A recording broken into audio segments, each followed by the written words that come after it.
Buenas tardes.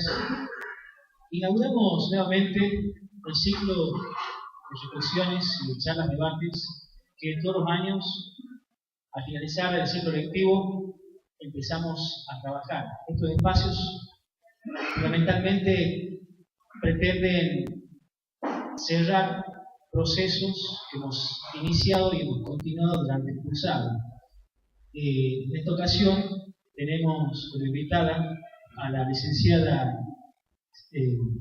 Silvia Nasif, licenciada en Historia, doctorando en la Universidad de Buenos Aires, Facultad de Filosofía y Letras, con el tema las relaciones entre el movimiento obrero estudiantil, y el movimiento obrero de Tucumán, 1969-1972. También la licenciada ha presentado un conjunto de trabajos y tiene una obra ya que podemos decirla que se ha transformado en una lectura obligada para los historiadores de este momento y que pretenden trabajar y que se pretende seguir trabajando y profundizando. El libro es El Tucumanazo, ¿sí? Una huella histórica de luchas populares 1969-1972. Es becada del CONICET, ¿sí? Y también es maestranda de la Facultad de Psicología de la Universidad Nacional de Tucumán. En esta ocasión le queremos agradecer a la licenciada Silvia Nasif por acompañarnos y quiero explicar, digamos, antes cómo va a ser, digamos, esta dinámica. La licenciada va a hacer su exposición acerca del tema. Luego nosotros, como una actividad, tenemos que empezar a formular preguntas. Las preguntas en un primer momento van a ser escritas y ya voy a explicar por qué. El por qué es que aprendamos a formular las preguntas, tratemos de racionalizar la pregunta en sí, ponerla en claro y para que sea entendible para la exposición.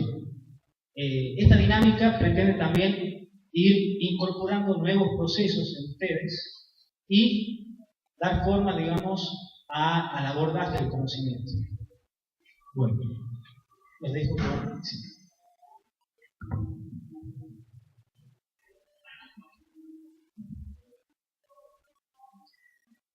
Buenas noches, ¿me escucha?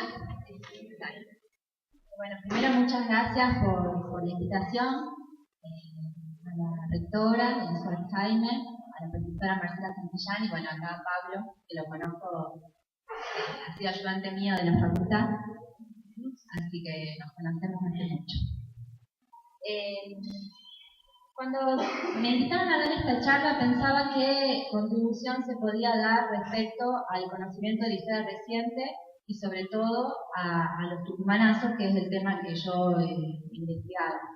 Entonces pensaba que iba a ser interesante, o a mí me resultaba interesante, plantear primero qué fueron aquellos levantamientos populares conocidos, denominados tucumanazos, pero al mismo tiempo ir señalando algunos elementos que tienen que ver con cómo se fue elaborando esta investigación, en el sentido de que muchos de ustedes seguramente tienen inquietudes y tendrían ganas de investigar. Entonces también mostrar, digamos, cómo es este proceso.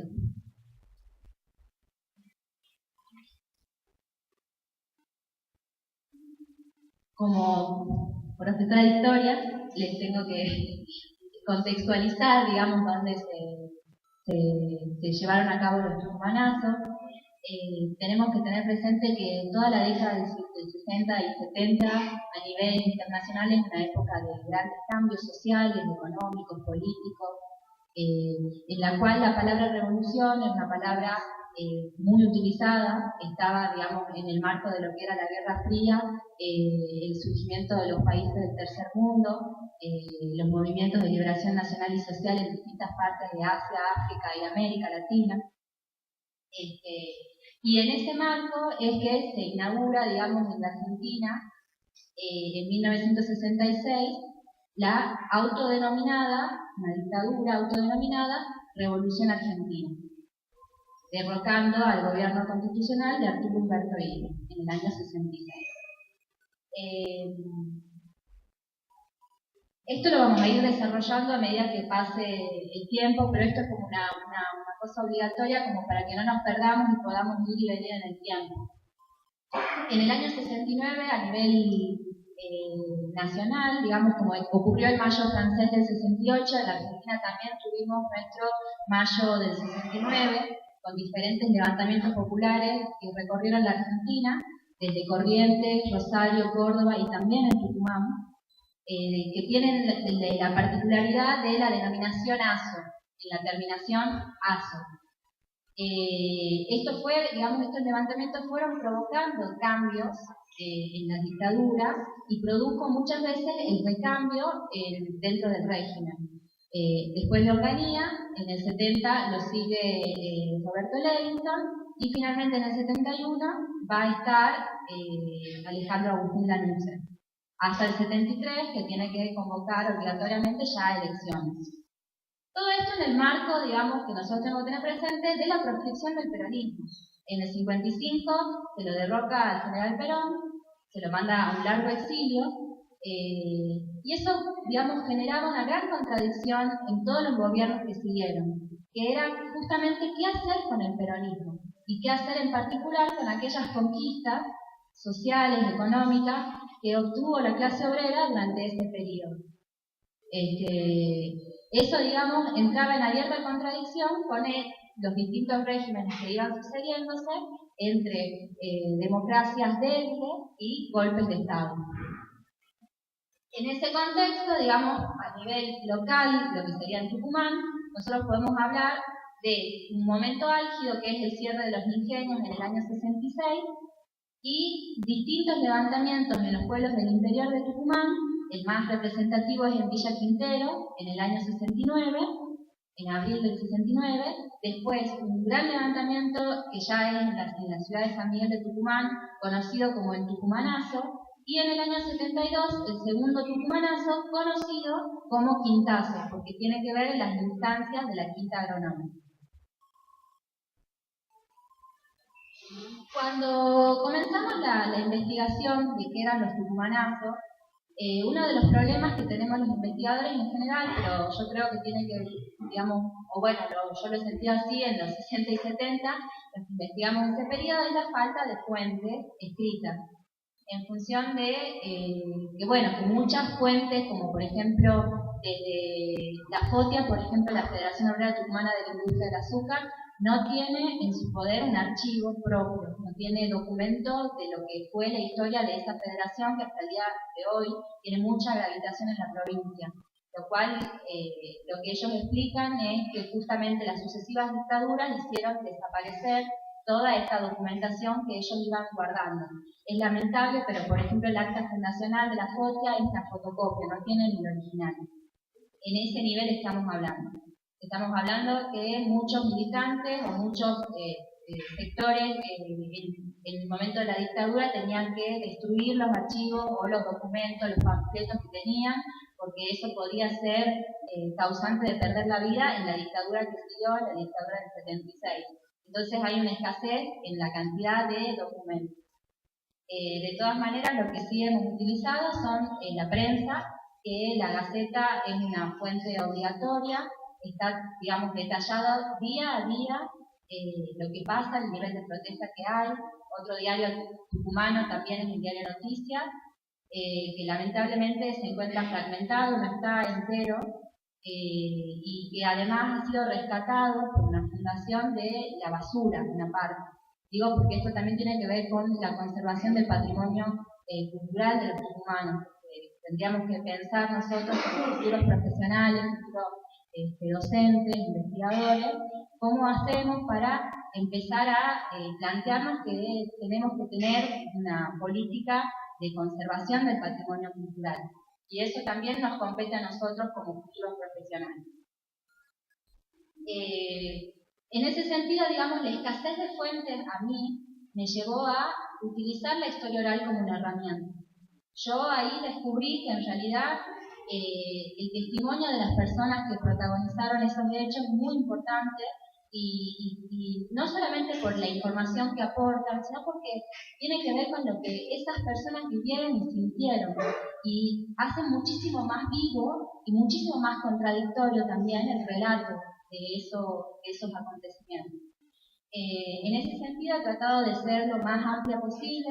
Yo, digamos, con esta tesis de licenciatura y yo ahora estoy estudiando en realidad el movimiento obrero, pero en ese momento estaba más abocado al movimiento estudiantil. Entonces he tratado de buscar a personas de diferentes corrientes políticas, desde el radicalismo, el peronismo, la izquierda, el amplio espectro de la izquierda, y el amplio espectro del peronismo también, y tratar de, a través de sus propias voces, ir haciendo un relato y también mostrando las contradicciones que existían en los relatos.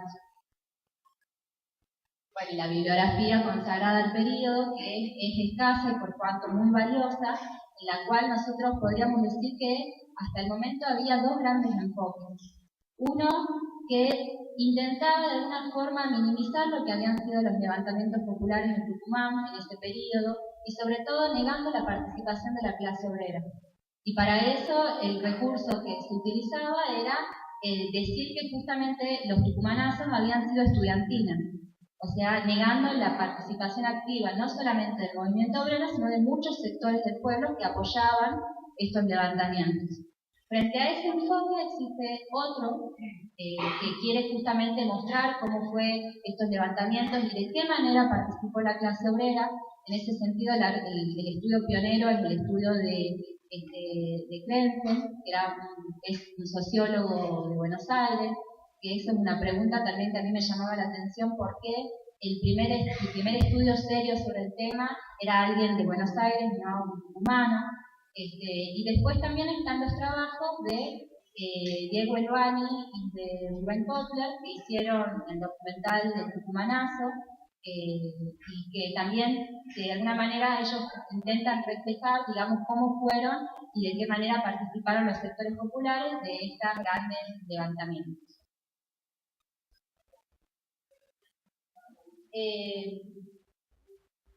En general, digamos, la dictadura tuvo una política desde el inicio muy represiva hacia los sectores populares, sobre todo hacia la universidad. En el primer momento, digamos, lo que es importante decir es que generó distintas expectativas. No es que el pueblo se opuso de primera instancia a la dictadura.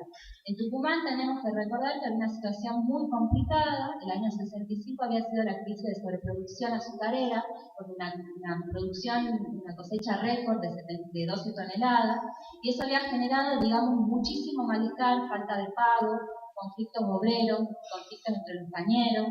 Y entonces el gobierno de Lázaro Barbieri en ese momento se encontraba de alguna forma debilitado. El gobierno de Ilia en su generalidad, digamos, también con una campaña altamente agresiva por parte de los medios de comunicación, encabezado por Mariano Grondona. Era una situación muy compleja. Entonces, cuando asume Juan Carlos Onganía, que era del bando de los azules, de los legalistas, había una situación complicada en la Argentina y no hay una oposición hacia el golpe de Estado. Pero sí hay una oposición del sector del movimiento estudiantil. La FUA, la Federación Universitaria Argentina, antes del golpe denuncia que se estaba generando un golpe de Estado y directamente se opone al golpe.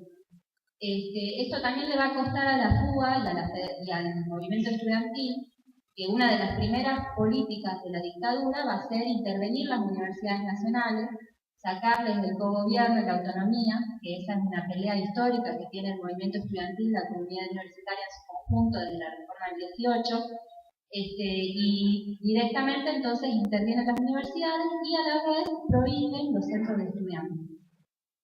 Ahí es muy interesante cómo los entrevistados relatan, los participantes del movimiento estudiantil, que a pesar de la dictadura ellos se seguían juntando en la clandestinidad.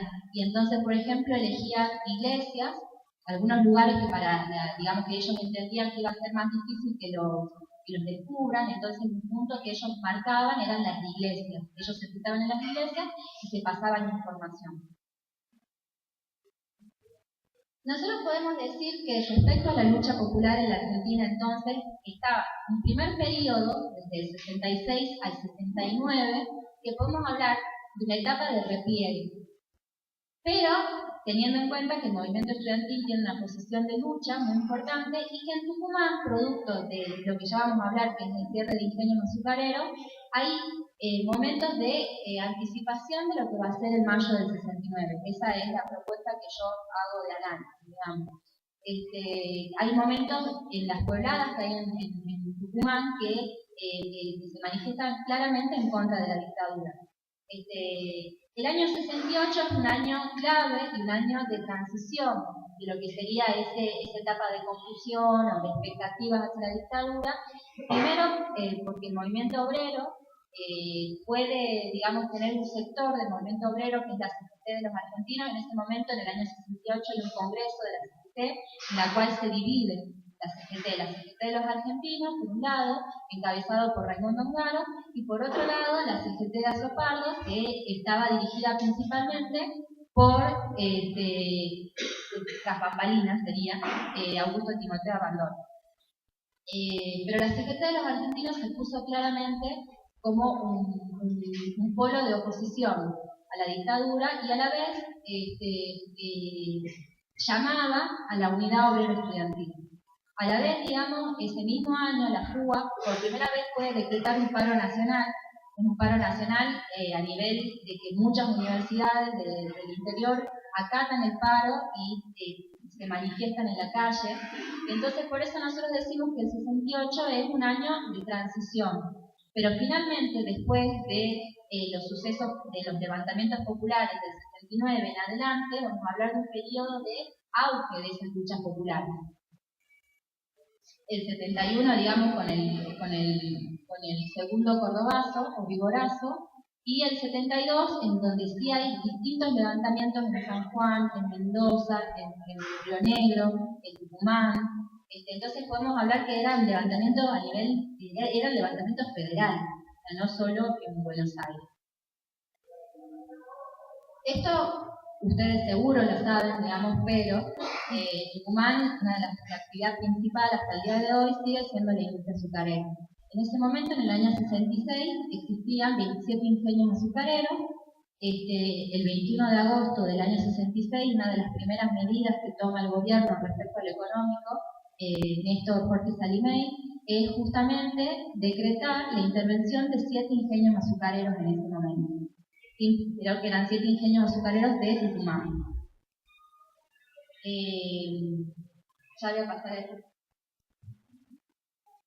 Finalmente, cuando finaliza la dictadura, se cierran 11 de los 27 ingenios azucareros en la provincia. Eso genera grandes conflictos, digamos, de desocupación.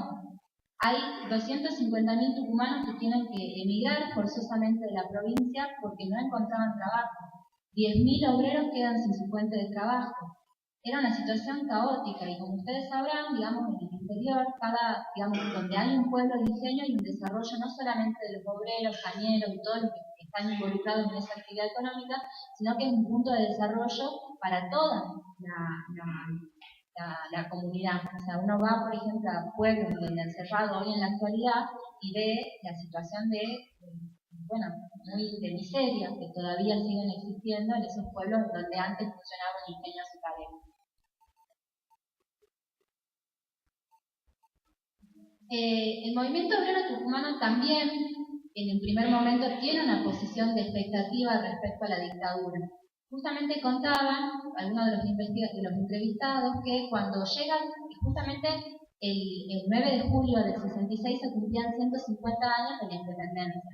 Y en Tucumán, como siempre, se hacían grandes festejos, sobre todo porque eran 150 años.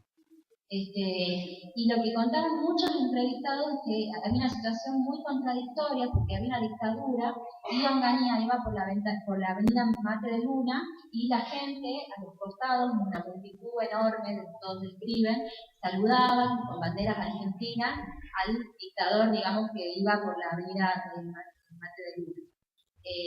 Pero esto en Tucumán, digamos, justamente por este decreto que genera tal grado de conflictividad social, cambia la situación respecto a la dictadura. Pero lo que es seguro es que el punto de inflexión de ese cambio respecto a qué posición tomara la dictadura es con el asesinato de Hilda Guerrero de Molina. Hilda Guerrero de Molina es una persona, digamos, para mí condensa muchos hechos al mismo tiempo. Primero porque es una mujer y justamente en los momentos como en la década del 90, digamos, y también en ese momento en particular, cuando está la situación de miseria y de desocupación, las mujeres asumen un rol muy protagónico.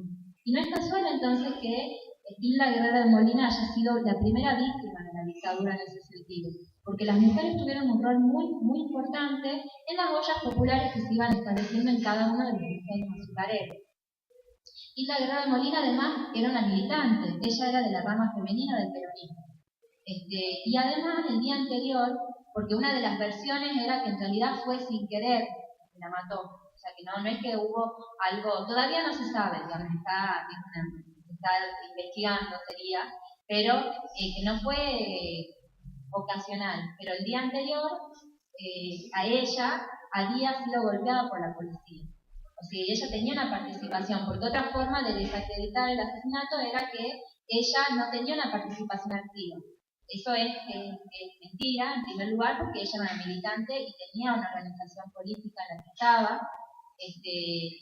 Y bueno, eso sería lo de Hilda Guerrero de Molina, pero a la vez también, hasta el día de hoy, en los pueblos del interior, hablar de Hilda Guerrero de Molina es hablar de un mártir del pueblo, porque a la vez tampoco, hasta el día de hoy, existen los culpables, no están los culpables. Se sabe quiénes son los asesinos, que fueron de la policía y que fueron del régimen de la dictadura, pero no cumplieron su castigo.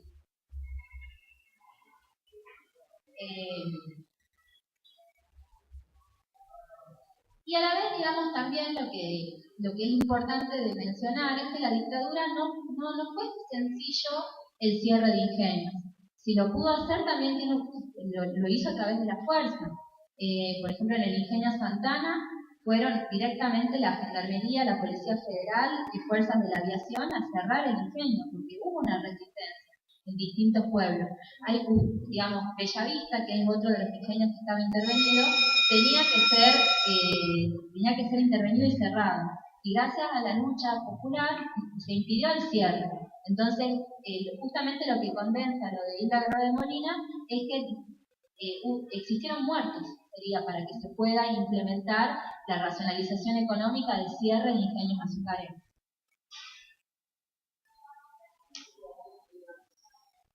Nosotros ahí vemos distintas modalidades de luchas que se fueron haciendo en los pueblos del interior. Una de las que más utilizaban eran los comités pro defensa. Los comités pro defensa eran comités que se armaban en cada uno de los pueblos del interior, en la que ya no solamente era el movimiento obrero y los sindicatos, sino también eran todos los pobladores que tenían vinculaciones con los ingenios.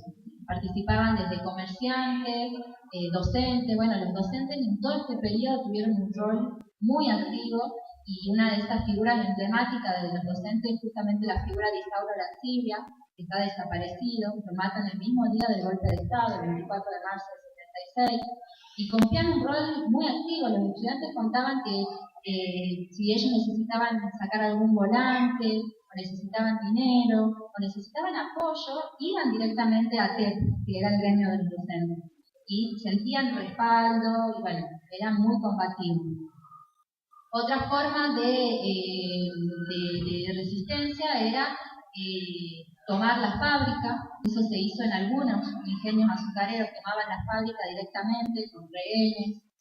Era muy, muy duro sostener eso. Pero se podía hacer también porque el pueblo ayudaba, llevaba comida, y las mujeres se organizaban. Y acá viene la represión de Villa Quintero del 69, que lo voy a decir rápidamente, pero que es muy importante porque mi hipótesis es que hay dos momentos en la lucha del movimiento popular y de la clase obrera en Tucumán. Hay un momento del 66 al 69 en el cual nosotros decimos que los principales focos de lucha es en el interior de Tucumán. En cada uno de esos pueblos ingenios que resistían la lucha, digamos, el cierre del ingenio, se producían distintos levantamientos. Y a partir del 69, después de la represión que hay en Villa Quintero, se combinan estos levantamientos en los pueblos azucareros con levantamientos urbanos y sobre todo en San Miguel de Tucumán. Una de las formas que también tenía de resistencia en los pueblos azucareros era organizar marchas desde distintos lugares de donde está, desde, por ejemplo, de Bellavista a pie hacia San Miguel de Tucumán. Justamente porque en San Miguel está el corazón, digamos, en lo simbólico, en lo político y en lo económico del poder. Esto siempre por los funcionarios de la dictadura trataba de ser evitado, porque por eso las marchas de los zafreros que querían llegar a San Miguel de Tucumán. En abril del 69, los obreros del ingenio San Ramón querían evitar el desmantelamiento, porque la dictadura lo que hacía era cerrar el ingenio y después desmantelaba. Eso implicaba que en ese lugar nunca más se iba a producir, sacaban las máquinas del ingenio. Entonces, el ingenio ya estaba cerrado desde el año 67, y los pobladores lo que intentaban hacer es que no saquen las herramientas de trabajo, entonces se oponen. Y sabían que el gobernador de ese momento, el gobernador interventor, Roberto Avellaneda, iba a pasar por ahí. Entonces organizan una concentración de personas a la vera de la Ruta 38, están ahí, se acercan, y la policía los reprime. Eran como 500 personas, y lo que era más grave es que eran familias. Estaban los obreros juntos, sus familias, hijos, esposas, abuelos. Esto generó un repudio muy grande, y este repudio por primera vez se exterioriza en San Miguel de Tucumán, y sobre todo el movimiento estudiantil se solidariza con lo que pasó en Villa Quintero. Por eso, esta es parte de después, porque después de la represión el pueblo resiste y hay un enfrentamiento durante 7 horas con la policía. A mí siempre me llamaba la atención esta foto. Es una foto que la mayoría son mujeres que están ahí resistiendo, y la bandera principal que tienen como consigna es en contra del hambre.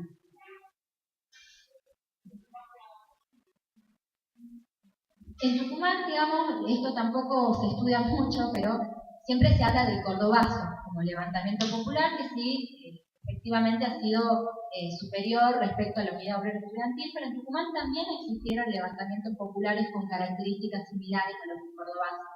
En Tucumán se organizan en esto que veníamos diciendo de la represión a Villa Quintero, que es el 9 de abril del 69. En mayo del 69 hay una ola represiva a nivel nacional, en la cual, por la defensa de los comedores universitarios, asesinan a Cabral en Corrientes, después en Rosario a otro estudiante, y eso va generando una escalada de solidaridad a la vez del pueblo argentino que se salía a manifestar.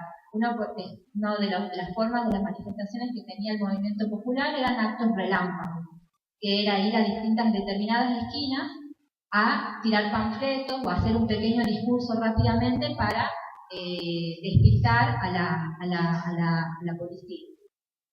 Y el 28 de mayo del 69, un día antes del cordobazo, en Tucumán se hace un acto obrero estudiantil en la Fotia. Era tan grande el acto que no lo pudieron hacer adentro de la Fotia, sino que tuvieron que salir afuera.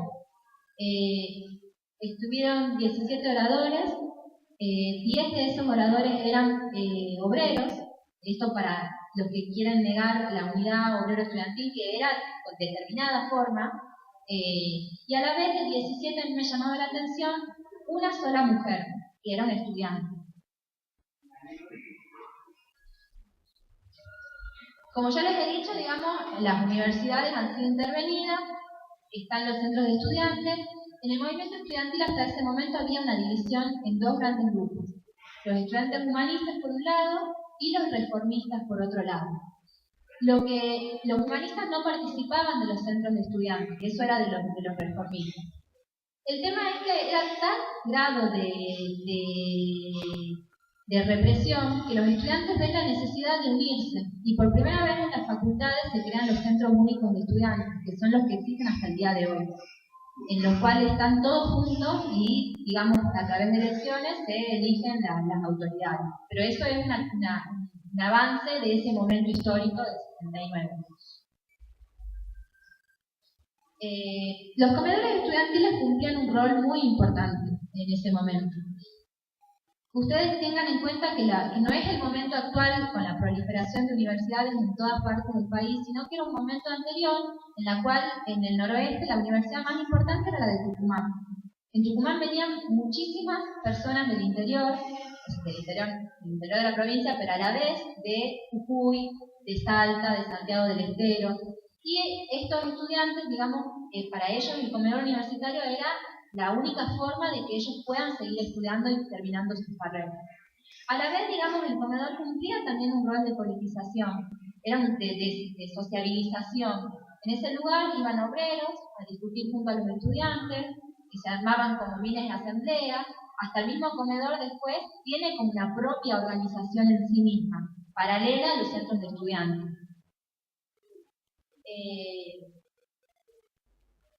Acá dice: así nos obliga a comer la dictadura, olla popular.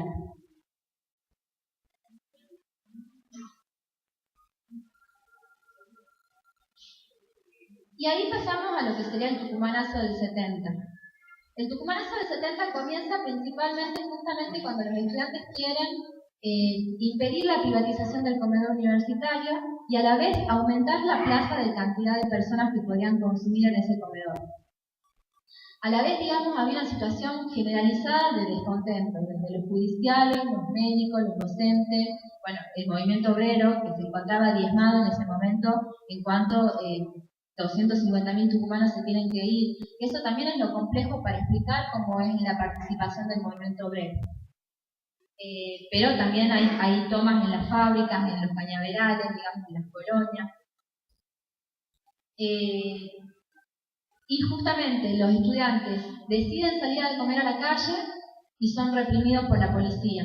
Eso genera la rápida solidaridad del movimiento de los diferentes sectores sociales de Tucumán, que se solidarizan con el movimiento estudiantil, y a la vez, digamos, esto es el 10 de mayo del 70. El 12 de mayo del 70 tenían ya a nivel nacional las dos CGT, la CGT de los argentinos y la CGT de Azopardo, habían convocado una huelga general a nivel nacional. Este momento, digamos, cuando empalma la lucha obrera con los paros activos junto a la resistencia del movimiento estudiantil a la privatización del comedor, es justamente el momento más explosivo de la manifestación. Acá simplemente es para mostrarles lo que está marcado, sombreado, es las tomas de manzanas de estos levantamientos. Porque para conceptualizar lo que son los ASOS. Los ASOS son levantamientos populares urbanos en la cual hay una participación importante del movimiento obrero con el movimiento estudiantil, pero que participan otros sectores sociales como la pequeña burguesía, cada uno, digamos, respecto a las necesidades. En ese momento confluyen, pero también tienen diferencias, es en unidad y lucha. Grandes sectores del pueblo esperaban la vuelta de Perón, peleaban por la vuelta de Perón a la Argentina. Otros sectores del pueblo peleaban por la vuelta a las elecciones para poder elegir libremente los candidatos. Eso en general los partidos tradicionales. Pero también había un sector radicalizado de la izquierda que esperaba el debilitamiento revolucionario de la dictadura y derrocarla, ya sea bajo la forma de las organizaciones armadas y guerrilleras, como por ejemplo en Tucumán tuvo mucha gravitación el ERP y también Montoneros, y otros que planteaban directamente a nivel de insurrecciones populares. A la vez, digamos, otra característica tiene que ver que mientras ese sector del pueblo, con su unidad y sus diferencias que ya hemos marcado, generaba un debilitamiento dentro de la dictadura. A nivel nacional, el debilitamiento, como hemos ido viendo, de las diferentes partes del Poder Ejecutivo, pero también en Tucumán, cada vez que hubo un levantamiento, hubo cambios de autoridades, a nivel de rectores y a nivel de interventores de la provincia.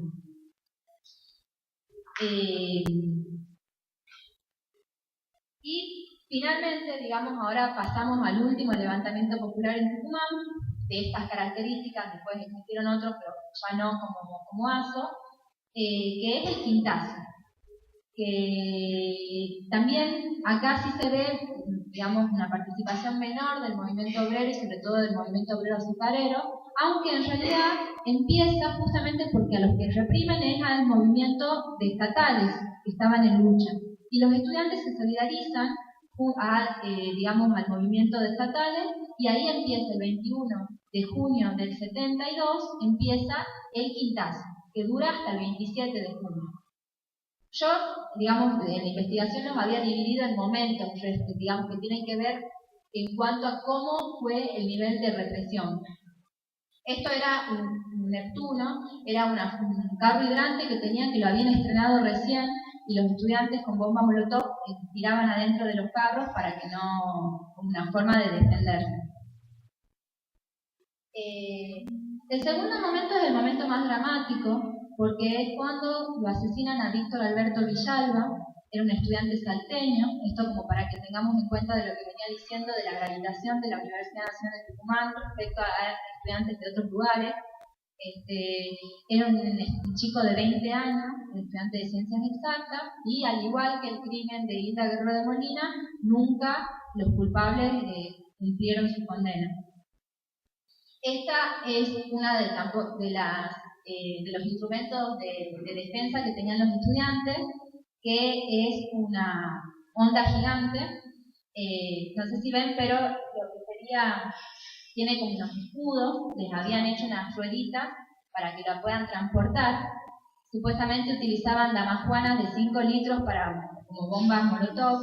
Acá hay una discusión entre los distintos entrevistados. Algunos dicen que funcionó y otros dicen que nunca funcionó. Nunca lo usaron. Es una discusión de los mismos protagonistas.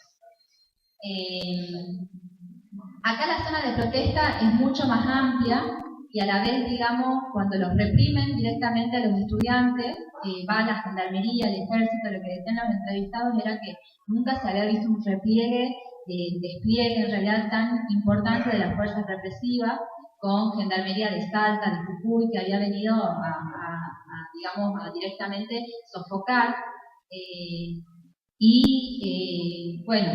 La verdad, digamos que lo que es interesante de señalar es que después, cada vez que, y esto pasó también en el Tucumanazo del 70, las personas se solidarizaban. Entonces, por ejemplo, algunos entrevistados cuentan que las mujeres, por ejemplo, freían milanesas y iban y les daban a los que estaban, digamos, haciendo las barricadas, podían usar los baños de la gente en las casas. Y lo que hizo la dictadura tanto en el 70 como en el 72 es que en los sectores más carenciados, como por ejemplo en Tucumán, en el 70 en Villa María y en el 72 en la Ciudadela, después de que terminaba la represión, ellos querían como de alguna forma amedrentar a los que habían ayudado a los estudiantes y les quemaban las casas, por ejemplo. Entonces, lo que sí era también interesante es que el movimiento estudiantil, por ejemplo, los estudiantes de arquitectura, después de estos sucesos, ayudaban a los propios pobladores que habían perdido sus casas a construirles casas mejores, como por ejemplo con inodoros, con cosas que antes no tenían.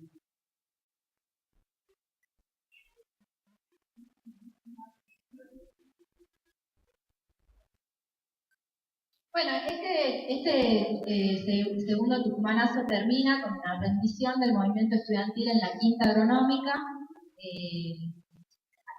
También los entrevistados contaban que habían pactado de que no iba a pasar nada, que ellos iban a entregar y que iba a estar todo bien. Finalmente, después, obviamente no se cumplió el pacto y terminaron todos los estudiantes que estaban ahí en la Quinta ocupando presos. Acá está la rendición. Entonces, acá, esto ya como para finalizar, nosotros vemos que en Tucumán, en todo este periodo, hablamos de grandes momentos de lucha. Yo sostengo que en Tucumán el auge de lucha comenzó antes que en el resto del país, que tuvo que ver con la situación particular que teníamos, que era el cierre de ingenios azucareros. En el 69, el Tucumán, digamos, el movimiento obrero llega diezmado, o sea, llega de una forma, diezmado me refiero a que objetivamente muchos se habían tenido que ir, y sobre todo se habían tenido que ir a las grandes ciudades a engrosar villas miserias. La Villa 31 de Buenos Aires está principalmente poblada de gente que tuvo que dejar Tucumán, o sea, que no era que cambiaba su vida, porque justamente una de las razones que decía la dictadura que era para mejorar la vida de los tucumanos, para que haya una diversificación industrial, que iban a venir nuevas industrias, y así pasó como por ejemplo con la Textil Escalada, que habían sido parte de los ralos, del ingenio de los ralos, abren la Textil Escalada como una forma de diversificación y a los 2 años la cierran, o sea que estos obreros yo les llamo los ex obreros, 2 veces perdieron el trabajo, y lo que implica para estas familias la pérdida de trabajo. Ahí pasamos a un nuevo levantamiento que es lo que les había contado con Villa Quintero, en los cuales se solidarizan en San Miguel, pero no tiene, para mí, y esta es mi posición, no tiene las particularidades de lo que dijimos que son los ASUS. Sí lo vamos a ver en el 70 y, digamos, ahí en el 70 claramente participa el movimiento obrero, y no solamente el movimiento obrero de forma espontánea, sino de forma organizada, que es a través de su central, a través de la FOTIA, a través de los paros. Y en el 72 el movimiento obrero participa, pero ya no organizadamente, y es el momento de mayor represión con el asesinato de Víctor Alberto Villalba. Y acá, digamos, como para tener una reflexión final. Acá, digamos, cuando yo pensé, digamos, por qué yo estudiaba los tucumanazos, o sea, qué era lo que a mí me ligaba personalmente con el tema, me parece que tiene que ver, digamos, con... estamos en un nuevo momento histórico en el cual, digamos, los grandes protagonistas, para muchos investigadores, es el pueblo, los grandes sectores populares. En mi lugar, digamos, para mí, me gusta estudiar la clase obrera, y estamos teniendo posibilidades, lo estamos haciendo, pero eso también implica estar en contracorriente de algunas formas que han sido dominantes respecto a cómo se escribe la historia, cómo se enseña la historia. Muchas veces algunos docentes decíamos, nosotros queremos enseñar otra historia, pero no teníamos las herramientas para enseñar. Ahora están surgiendo nuevas investigaciones que pueden ayudarnos en ese camino. A la vez, digamos, estamos en contracorriente de una historia que siempre ha sido unitaria, que tiene que ver con el tipo de país en el que vivimos, siempre centrado en Buenos Aires. Y ahora resurgen historias locales, Tucumán no es la excepción, hay historias de cada una de las provincias. Lo que nosotros tendríamos que tratar es de tampoco hacer historias localistas, sino de ver de qué manera estas historias se pueden integrar. Yo creo que una de las grandes deudas que tenemos es justamente poder mostrar cómo fueron esos levantamientos populares a nivel nacional, cómo fue el tucumanazo, cómo fue el cordobazo, cómo se relacionaron. O sea, queremos una historia que sea integral y que refleje el país en su totalidad, y no solamente una parte. Eso es difícil. Y a la vez, digamos, también los que investigamos, muchos de los que investigamos, lo hacemos también pensando que es muy importante las instituciones de las que venimos, pero también es muy importante salir hacia afuera. Entonces, a mí eso de las entrevistas, digamos, me ha permitido salir de la universidad, salir de la facultad, ir hacia afuera, escuchar lo que dicen los protagonistas, y también nosotros decimos siempre, bueno, la historia escrita desde Buenos Aires, pero también hay la historia escrita desde San Miguel, y no desde los pueblos del interior. O sea que eso también es una deuda que tenemos que empezar a ver de qué forma la saldamos. Y bueno, y también finalmente porque me parece que estas luchas de los tucumanazos tienen su reedición en el presente. De alguna forma hay situaciones que todavía no están saldadas. Los estudiantes universitarios hoy pedían el comedor universitario, que se reabre. Yo creo que tiene que ver con una reparación que es histórica, en el sentido de justamente quien cerró esos comedores universitarios fue la dictadura del 76. Y esa es una herida que todavía hoy sigue abierta. Entonces, esas luchas siguen hoy manifestándose de alguna manera con sus formas nuevas y novedosas que tiene la juventud, pero siguen estando. Eso.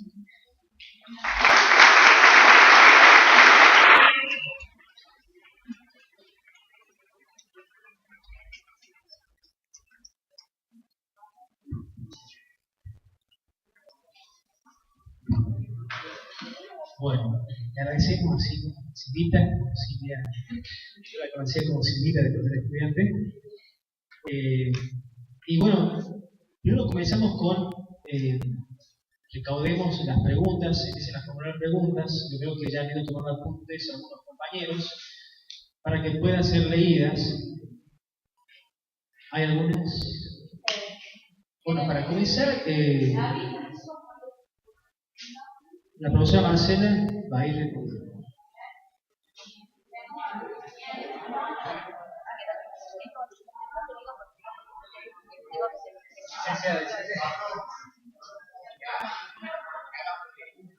Perfecto. Bueno, para comenzar, voy a hacer una primera pregunta yo. Si quieren anotarla, pero es justamente muy clara, digamos, creo. Vos justamente hablabas de que a partir de estos procesos, el actor político obrero tiene una importancia gravitante dentro de la historia argentina y dentro de la historia de estos movimientos sociales. Sin embargo, también, digamos, aparece el movimiento estudiantil en la juventud, muy propio de la década de 60 y 70, que va a ser un fenómeno mundial. La idea mía un poco es tratar de historizar un poco más la pregunta, si vos has planteado algo, con respecto al movimiento estudiantil, a la politización del movimiento estudiantil, porque la historia oficial o la historia remarca el 18, en parte del peronismo, muy poco, y luego surge un movimiento obrero, un movimiento estudiantil, militante, combativo, en la década del 60. ¿Cómo se podría, digamos, hacer una especie de camino, de itinerario de ese movimiento estudiantil previo al 60?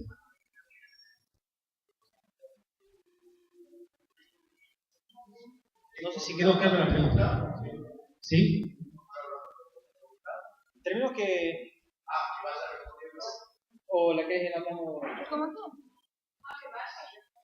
Sí, si puede.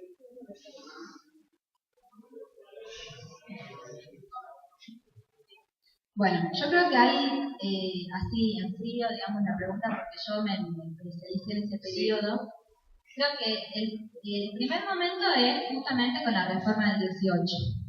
Después, el movimiento estudiantil participa, por ejemplo, yo tengo registrado que participa de la huelga de la construcción en Buenos Aires, y tiene un grave problema a nivel de organización con el peronismo, que es justamente que no, para mí en particular, no pudieron entender, no pudieron leer lo que implicaba y lo que significaba para grandes sectores populares el reconocimiento de algunos derechos. Ahí podemos discutir si cómo fue, si es que se les otorgó los derechos o si fue una conquista del movimiento obrero que venía luchando bastante respecto a esas conquistas. Y el movimiento estudiantil tuvo un papel bastante complejo, que fue evitar la unidad obrero-estudiantil, y con consignas como, por ejemplo, libros sí, alpargatas no, como para distanciarse del movimiento obrero. Eso yo creo que con el derrotamiento del peronismo, y que queda proscrita la fuerza mayoritaria en la Argentina, va cambiando. Y yo creo que, pero sí creo que, bueno, está después lo que tiene con Frondizi, cuando pelean por la laica o libre, por la educación privada o no, también por la laicización o no de la educación, que es una pelea que Tucumán tiene distintos valores. Pero yo creo que sí el punto que unifica es el 66. Cuando, eso yo les decía, yo creo que hay dos grandes corrientes en el movimiento estudiantil.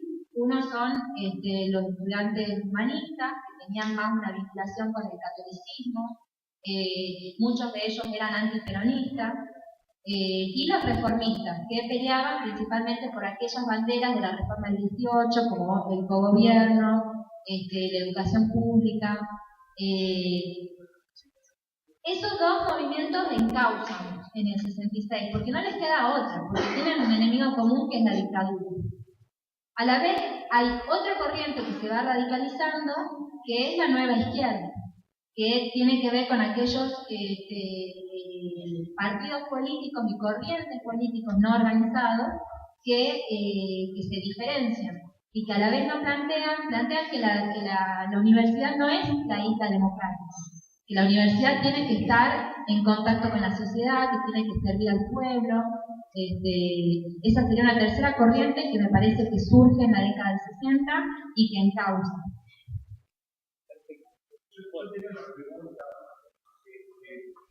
A margen del relato de los hechos,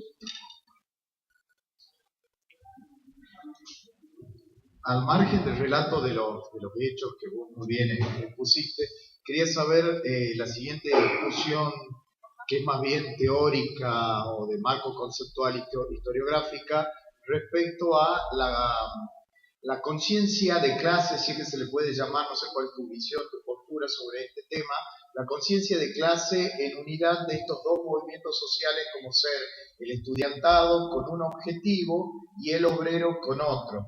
En realidad, ¿cuál es tu postura frente a este tema, sobre todo después de los estudios marxistas o neomarxistas, o desde la misma idea de Thompson sobre la idea de clase? ¿Cuál es la idea que se tiene en ese momento? Porque si nosotros los miramos así, a simple vista parecen movimientos que están heterogéneamente constituidos para una lucha en función de ideas concretas, pero a la vez son movimientos que se separan y se unen por el hambre en algunos casos y por reivindicaciones distintas. Entonces, la pregunta concreta sería: ¿desde qué propuesta teórica, de qué marco conceptual vos trabajás esta idea y cuál es la idea sobre los puntos de confluencia de ambos movimientos?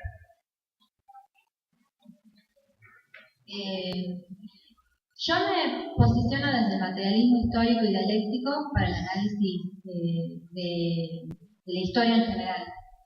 En el movimiento obrero creo que se manifestaron distintas corrientes también, o sea, porque, digamos, en la exposición, por hacer rápido, hablaba como si fueran dos masas amorfas de sectores, pero creo que en Tucumán se manifestaron las mismas corrientes que existían a nivel nacional, pero con la particularidad de que hay un sector del peronismo, me parece que tiene que ver con Benito Romano, sobre todo, un dirigente histórico de la clase obrera peronista, que se va radicalizando. Él era del Ingenio La Esperanza, ese ingenio se cierra, y él participa de la CGT de los argentinos, y junto a otros sectores de la clase obrera también, como por ejemplo Leandro Fote, que era del PRT, tenía una vinculación con el PRT, y a otros sectores como Ángel Manfredi, de talleres ferroviarios, de distintos sectores, harían yo digo que es un clasismo particular, porque en historia, digamos, el clasismo, respecto a la corriente política, hay una discusión si podemos encauzar a parte del peronismo como clasismo. Yo sostengo que en Tucumán, como en la figura de Benito Romano, que se radicalizó totalmente y que no solamente peleaba por reivindicaciones económicas, sino que la reivindicación en contra de la dictadura es una reivindicación política, y creo que hay un salto en la conciencia en ese sentido. A la vez, digamos, el movimiento estudiantil siempre en la década del 60 buscó de alguna forma acercarse al movimiento obrero.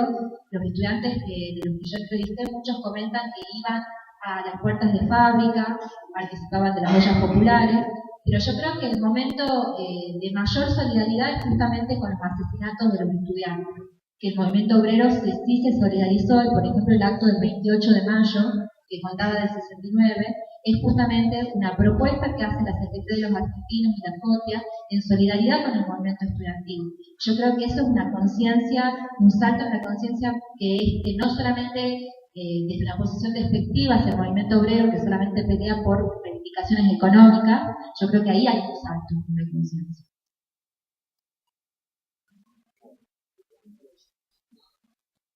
Acá tengo un par de preguntas de los estudiantes.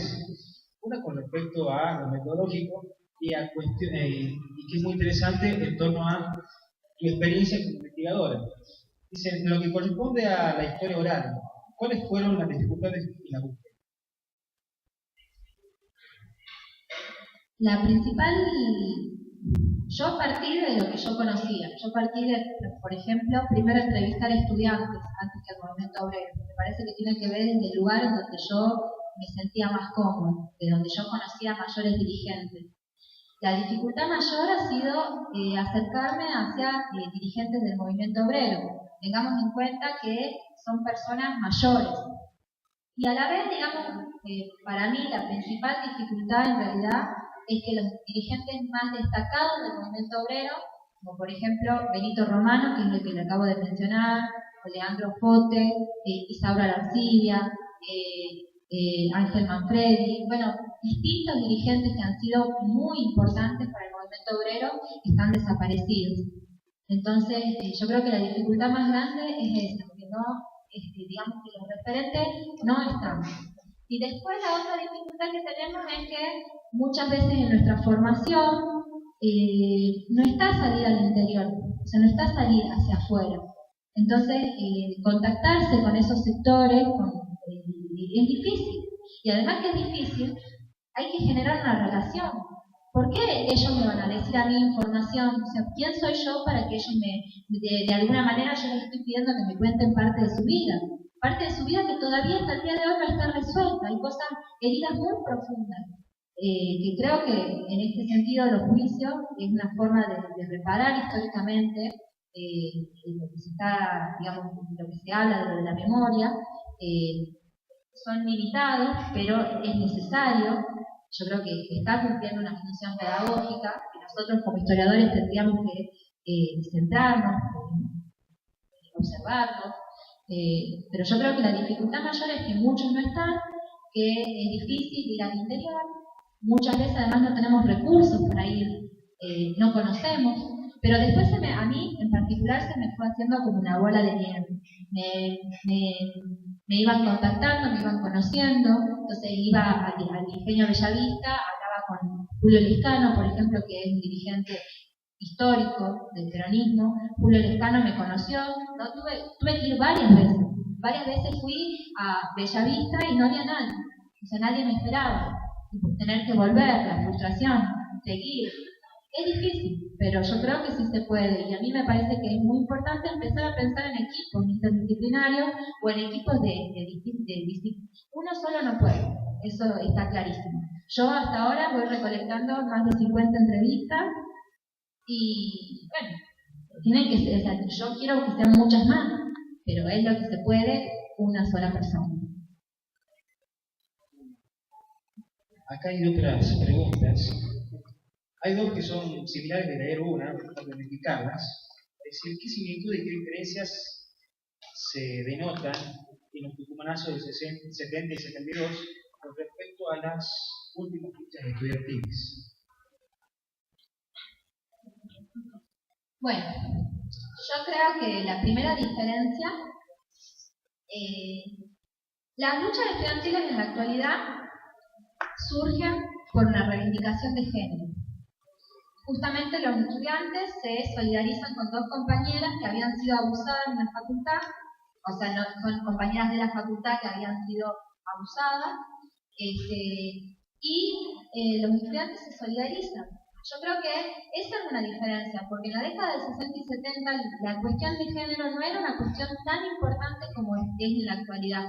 Eso yo creo que tiene que ver en función de un avance en la lucha democrática, que muchos empiezan a entender que la cuestión de género es importante si queremos avanzar como humanidad, en el desarrollo de la humanidad, y después porque hay una agudización clara de la violencia hacia las mujeres. Creo que esa es una diferencia que tiene este contraste. A la vez, digamos, creo que los estudiantes en este momento no les está costando por ahí salir de las reivindicaciones estudiantiles y tratar de ver de qué forma se unifican con las necesidades de la sociedad en su conjunto. Pero teniendo en cuenta que cuando nosotros hablamos de los estudiantes, no hablamos de sectores ajenos al pueblo. Eso fue también una discusión en los universitarios, porque muchos universitarios o muchos muchos sectores siempre pensaron que eran aparte, que estaban aparte, que eran superiores, ¿no? Pero no, son parte del pueblo, son sectores que sufren la opresión de la misma forma, los bajos salarios los docentes los tenemos, la flexibilización también la estamos sufriendo. Entonces, en ese sentido, yo creo que una limitación del movimiento estudiantil es no poder, que es diferente a la década de 60 y 70, no existe esa búsqueda de solidaridades. Lo que sí esto es para remarcar, a mí me contaban algunos compañeros que lo que sí era algo nuevo, por ejemplo, a la lucha del 2005 en general, es que sí se ha visto referentes del movimiento obrero que participaron de algunas asambleas estudiantiles. Eso es algo nuevo. Y después me parece que el tema de los comedores estudiantiles. Los estudiantes de la década del 60 y 70 peleaban por mayores becas, no por la apertura del comedor universitario. O sea que en ese sentido hay un retroceso. Por eso a mí me parece que lo que están haciendo los estudiantes, pidiendo la reapertura de los comedores, es una reparación histórica. Una reparación histórica en función de que hay una necesidad concreta de los estudiantes que para poder seguir estudiando necesitan comedores, y a la vez porque implica cerrar heridas que están presentes todavía. Justamente sobre las heridas presentes, acá hay dos preguntas que te las hago juntas porque tienen mucho que ver. Mira esta pregunta, dice, ¿por qué el día de la fecha nuestra provincia continúa con esos mismos problemas, crisis azucarera y movimiento estudiantil? Y otra pregunta que me ha parecido interesantísima, que me acaba de llegar. ¿Qué pasa en el ingenio Villa Quinteros hoy en día? Tengo familia en ese lugar y nunca me contaron nada al respecto. Después, bueno, ya entiendo más la letra. No tiene ninguna placa, me dice, con respecto a esto. Y no entiendo más de hace elegible. Ajá. Está más o menos ahí la pregunta. Si querés venir a hacer la pregunta. ¿Sí?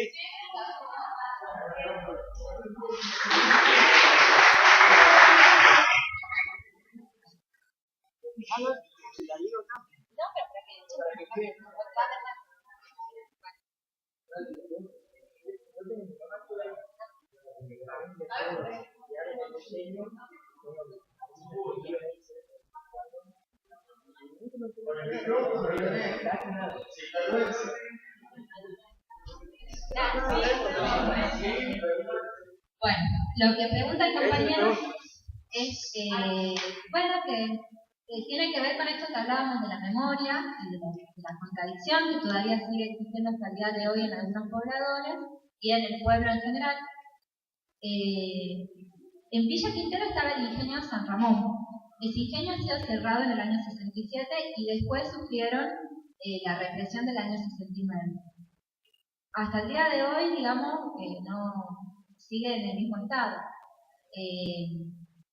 Yo creo que se está avanzando. Yo creo que se está avanzando en la conciencia. Creo que me parece que esto también es un ejercicio que tendrías que hacer vos, de hablar con tus familiares, preguntarles, quizás ellos no estén de acuerdo con lo que yo digo en el libro, o sea, con lo que yo digo en la investigación, quizás para ellos no sé verdaderamente qué es lo que opinan. Pero a mí me parece que lo que vos estás planteando también tiene que ver con tu identidad y que me parece que eso es muy bueno, digamos, porque uno investiga, uno se interesa de los temas que está estudiando en función de lo propio, en motores internos que nosotros tenemos. Entonces me parece que sería buenísimo que vos puedas acercarte con tu familia y preguntarles qué es lo que sucedió en ese periodo. Quizás no estemos de acuerdo finalmente en el resultado, pero yo creo que a uno le cambia la cabeza. Claro, y además en esto que decíamos que la historia hecha por gente de carne y hueso, ¿por qué uno piensa que los grandes protagonistas de la historia no pueden ser nuestros familiares? Quizás tu familia ha sido parte de aquellos que han resistido el cierre del ingenio y vos no sabés. ¿Por qué tenemos ocultado hasta el día de hoy lo que nuestros padres, nuestros familiares hicieron en ese periodo? Yo creo que hay que animarse a hablar, a discutir, a conversar. Capaz que no estamos de acuerdo, pero es un inicio el ponernos a decir las cosas que nos pasan. La otra pregunta. Sí. Pero tiene que ver. Silvia, en ese sentido, por fuera de lo que, o sea, de las entrevistas que usted tuvo entrevistas con gente que formó parte del movimiento o de la actividad obrera, tuvo entrevistas con sectores sociales, y cuál es esa percepción que tenían en los sectores sociales, o qué percepción tienen hoy en día esos sectores sociales de esos hechos. Mira, yo lo que me ha llamado mucho la atención, yo les iba haciendo una pregunta, digamos, la entrevista era una entrevista abierta, semi-estructurada, yo tengo distintas preguntas que les voy haciendo, pero siempre con la posibilidad de que ellos me digan otras cosas más.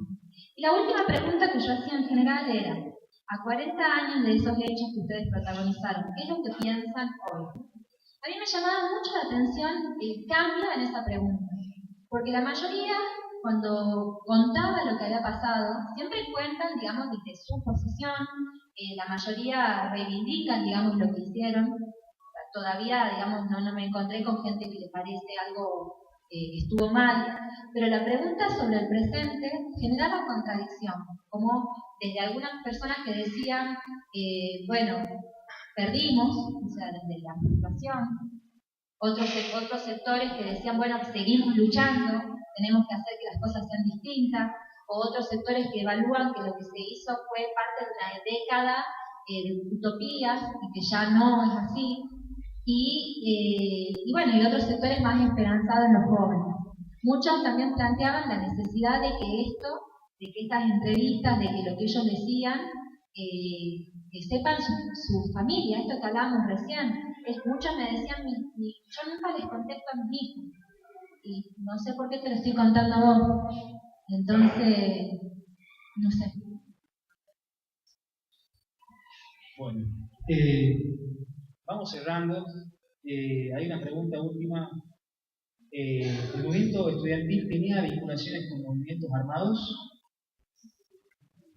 Sí, una parte del movimiento estudiantil tenía sus agrupaciones que respondían, digamos, a organizaciones guerrilleras. Lo que pasa, digamos, y esto es algo para también, y digo para el debate, cuando se habla de Tucumán, siempre se asocia a las organizaciones guerrilleras. Yo creo que sí han sido muy importantes en la provincia, pero creo que los levantamientos populares que yo he estado diciendo recién sobrepasaron la organización de cualquier tipo de organización política. Los tucumanazos fueron parte del pueblo en su conjunto, y en los cuales sí participaron distintas organizaciones políticas, entre ellos sí los compañeros de LER o de Montoneros, pero que no tienen dueño, o sea que sobrepasaron, ¿entiendes? Y que tendríamos que, digamos, y que además hay etapas en el auge de la lucha de las organizaciones armadas.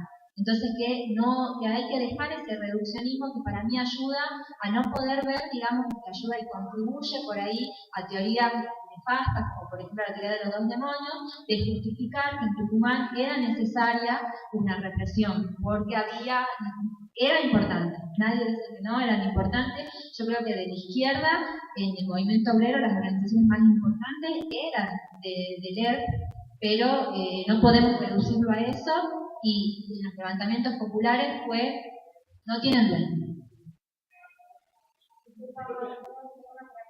Sí. Me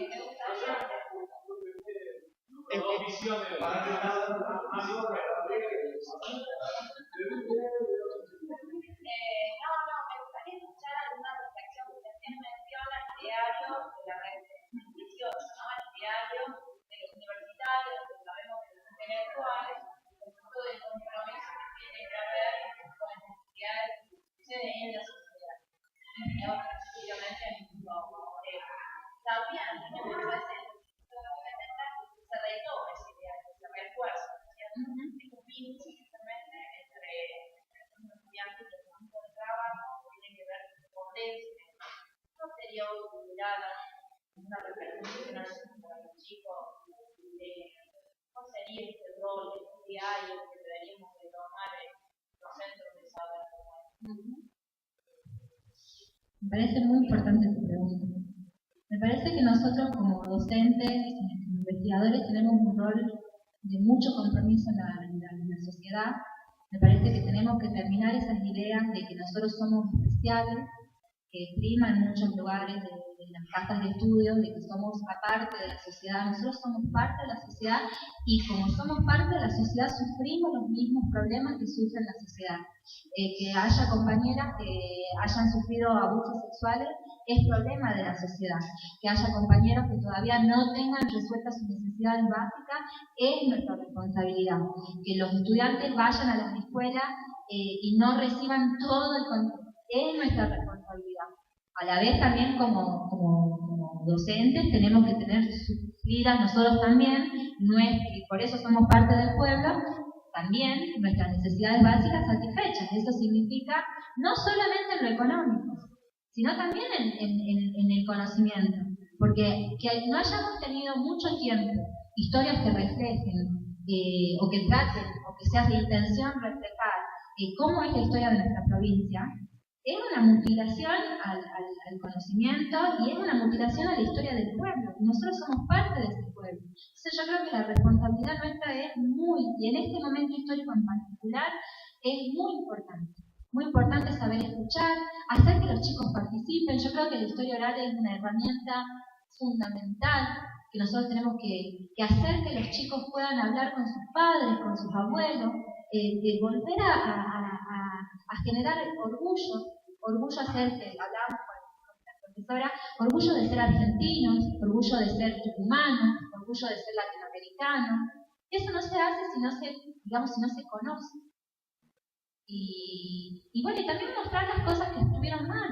Yo creo que tenemos que salir de cosas idealizadas, tenemos que mostrar los límites de las situaciones de cada uno, porque no es que después de los tucumanazos finalmente se consiguió todo por lo que se peleaba. No se consiguió todo, se consiguieron algunas cosas. Y después se retrocedió. La dictadura del 76 fue un retroceso en el pueblo. Yo creo que nosotros tenemos que ser parte, protagonistas, junto con nuestros estudiantes, y es una responsabilidad histórica que tenemos y por eso yo creo que la historia oral es muy buena y que ayuda al protagonismo de los estudiantes y nosotros como docentes. O sea, eso de decirles practiquen, que los chicos estudien y que hablen con sus padres, me parece que también es para nosotros, ¿no? Gabriel. Había dos visiones. ¿Cuál es la visión que tiene usted?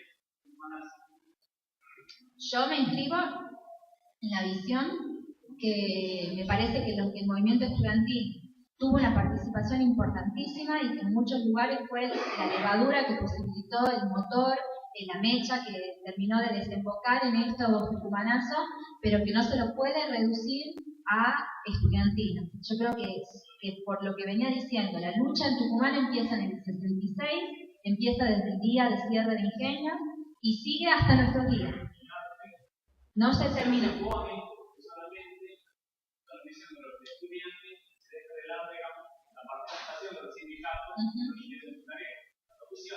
Exacto. Y sí, como hasta el día de hoy. Los que luchan y se lo dejan de lado, digamos, como a estos referentes de los sindicatos anteriores y se ponen solamente a los estudiantes, con la misión principal o dominante de esa lucha. Claro. Exacto, porque yo creo que justamente, digamos, uno de los sectores más perjudicados y más, yo creo que justamente es el movimiento obrero. El movimiento obrero tucumano estuvo diezmado desde el 66 con el cierre de Ingenio y después con la dictadura del 76 con la desaparición de los dirigentes más importantes. Entonces, en ese sentido, yo creo que la forma en lo intelectual de mostrar eso es justamente barrernos de la historia.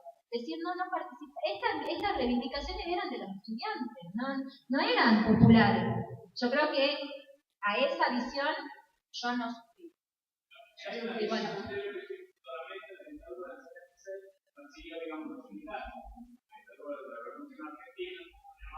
Exacto. Exacto, y desde antes, con la proscripción del peronismo, pero hay una escalada, hay un salto cualitativo en la violencia utilizada por parte del Estado a partir del golpe de Estado del 76. Sistemático, y sobre todo en Tucumán, que tenemos, lamentablemente, siempre somos un laboratorio en lo económico, ¿no? Las políticas neoliberales en Tucumán se aplican antes que el resto de la Argentina. Tenemos 14% de desocupación en el año 69. Eso no vivía el resto del país. Eso se vivió generalizadamente en la década del 90 en la Argentina.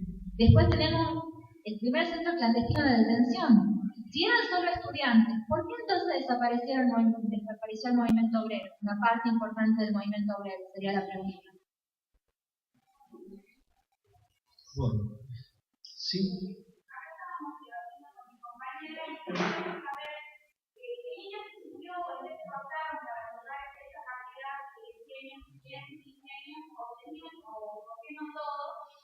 Tenía que ver con que estos ingenios tenían una participación directa en el movimiento obrero que amenazaban a régimen o puede ser la ley económica más.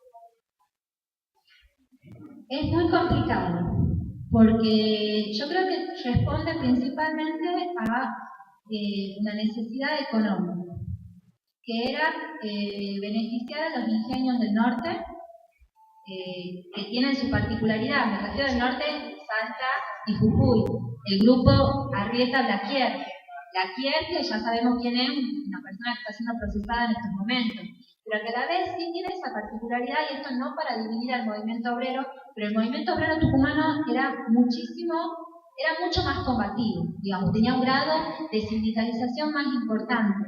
Y en ese momento se estaba generando la FUNTA, que era la federación de distintos gremios azucareros a nivel nacional. Y lo que quisieron hacer fue justamente dividir ese movimiento obrero y perjudicar a los tucumanos.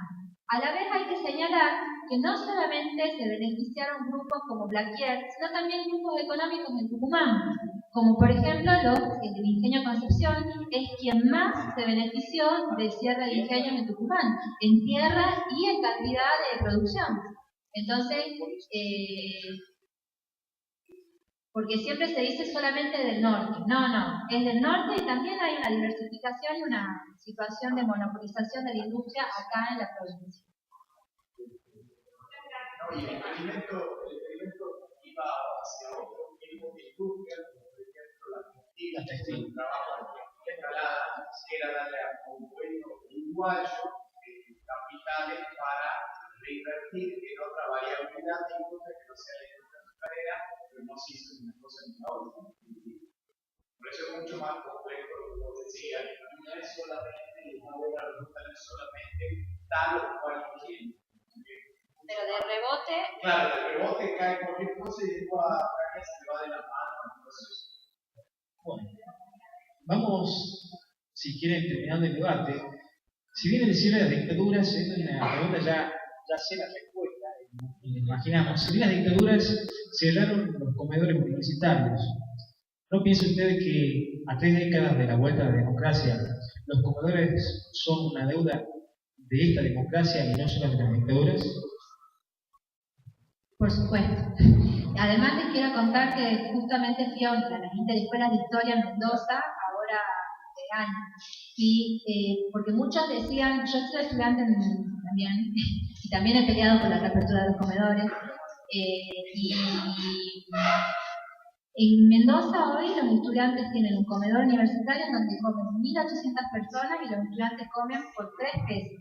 Comen un plato principal, digamos, de entrada, un plato principal y el postre, a 3 pesos. Tienen 16 trabajadores y un predio importante. Y todo eso lo subvenciona la universidad. Entonces yo creo que, como dicen, no es solo de las dictaduras, sino que también es del gobierno. Se puede, digo. Bueno, para terminar, quiero, antes de darle la palabra a la señora profesora rectora, Quería agradecer la gestión de la profesora Marcela Santillán, que desde la materia Cultura de Tucumán, de la Cultura de Tucumán, ha hecho posible esta actividad. Terminamos acá. Un aplauso, por favor.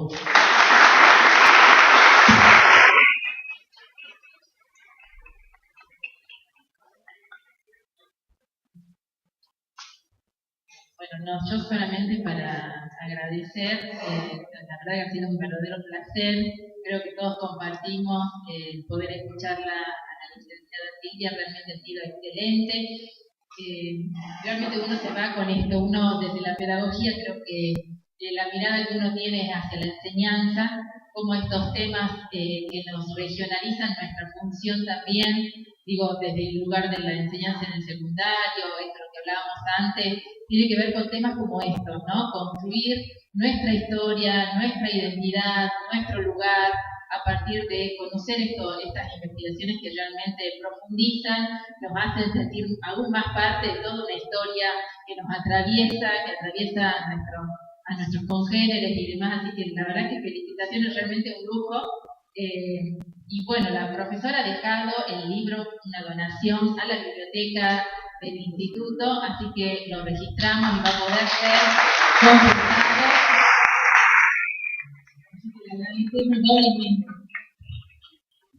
Y bueno, un pequeño presente, por supuesto una constancia de hoy y un regalito que tiene de parte de todos los docentes de los alumnos.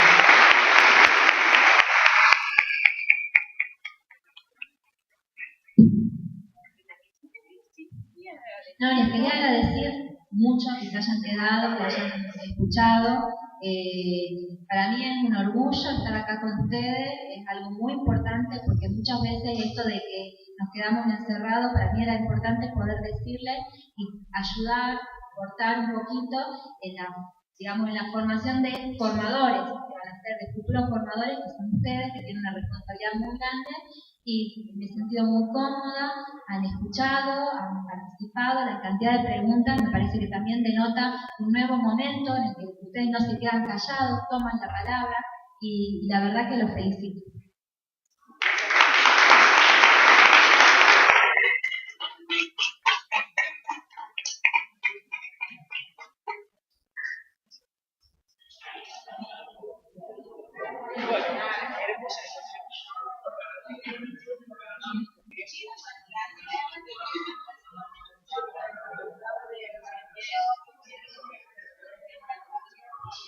Segundo año tiene clases.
¿Y cómo se para?